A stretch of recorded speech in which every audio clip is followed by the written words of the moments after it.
Alors cette tablette, c'est un moment très important pour vous. Vous nous en aviez parlé au CES de Las Vegas et peut-être même dès l'IFA à Berlin au mois de septembre, si je me souviens bien. On va tout de suite rappeler, donc sortie en juin, à quel prix est-ce qu'on va la trouver? C'est un produit qui va être vendu autour de 800 €, ouais, mais avec un peu moins quand il sera, bien sûr, avec souscription et abonnement chez les opérateurs, puisqu'il sera double circuit, à la fois chez ce qu'on appelle le B2C, pour les consommateurs, la distribution et le grand public, ouais, mais aussi chez les opérateurs. Donc il n'y a qu'une seule version pourtant, c'est une version qui est Wi-Fi et 3G? Absolument. D'accord, donc évidemment, si on l'achète chez un opérateur avec un forfait, on pourra la trouver un peu moins chère. Vous savez déjà à quel prix on pourra l'obtenir avec C'est pas fixé parce que ça va dépendre de... Vous savez comment les opérateurs ne fixent pas leur prix qu'en fonction du produit, mais aussi de leur portefeuille de produits dans les gammes concernées et surtout des produits qu'ils ont intérêt à pousser. Donc ils peuvent en jouer. Mais enfin, globalement, je pense qu'il devrait y avoir quand même une souscription entre 200 et 300 €. Alors, quelles sont les chances de cette tablette dans un marché où des dizaines de concurrentes soit sont déjà arrivées, soit vont arriver face à l'iPad 2? C'est très compliqué d'arriver. Il faut être tout à fait lucide, et ouais, vous avez raison de le préciser.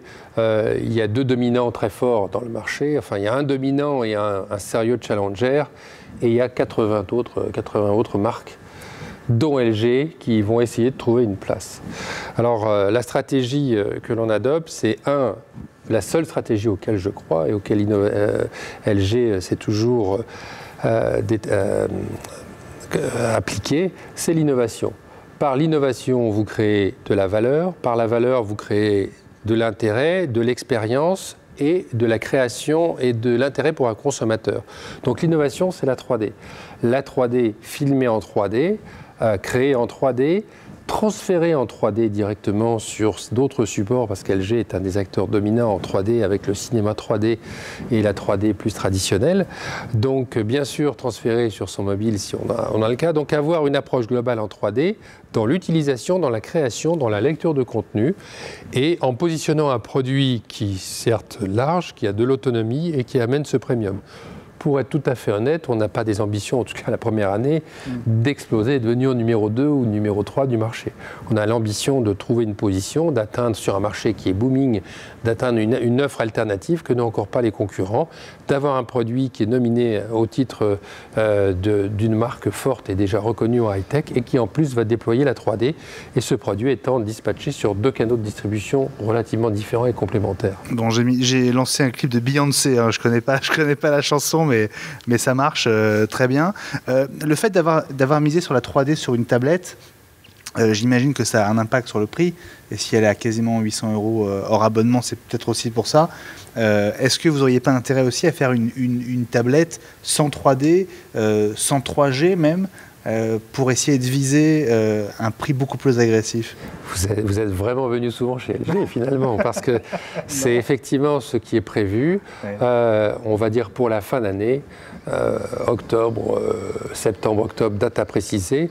LG va lancer une tablette beaucoup plus simple en contenu, qui appliquera les éléments techniques que vous avez évoqués, et qui va s'attaquer au ventre du marché, à l'utilité, avec une offre qui sera sans doute autour de 300 € et qui répondra... Prix de vente. Oui, ouais, qui sera sans doute une réponse auprès des consommateurs plus jeunes, qui sont plus téléphoniques, qui voudront un produit sympa, alternatif, etc. Mais qui ne sera pas créateur de contenu avec toutes les features et l'accès au contenu qu'aura cette tablette. 300 €, on sera sur une tablette de la même taille, ou est-ce que vous allez... non, vous allez... Ça sera un format plus réducteur. On est sur du 10 pouces là, c'est ça? On est sur un peu plus... 10, voilà, légèrement supérieur. Donc vous visez quoi plutôt Non, ça sera plutôt un format entre 6 et 7 pouces. D'accord. Donc assez proche de cette concurrente que Yazid a osé apporter avec lui. C'est la première fois qu'il y a une démonstration de produits concurrents dans le showroom LG, qui a des nominés sans même citer un produit LG. Vous voyez comme on est bon public. C'est très sympa de votre part. On va évidemment, avant de vous laisser repartir, LG, dire quelques mots dans un instant des téléconnectés et de tous ces écrans qui nous entourent. C'est aussi un marché marché très important pour vous. Avant ça, je voudrais qu'on voit avec Yazid Amer, donc, qui est venu les mains chargées de cadeaux. Alors peut-être qu'ils sont pour nous.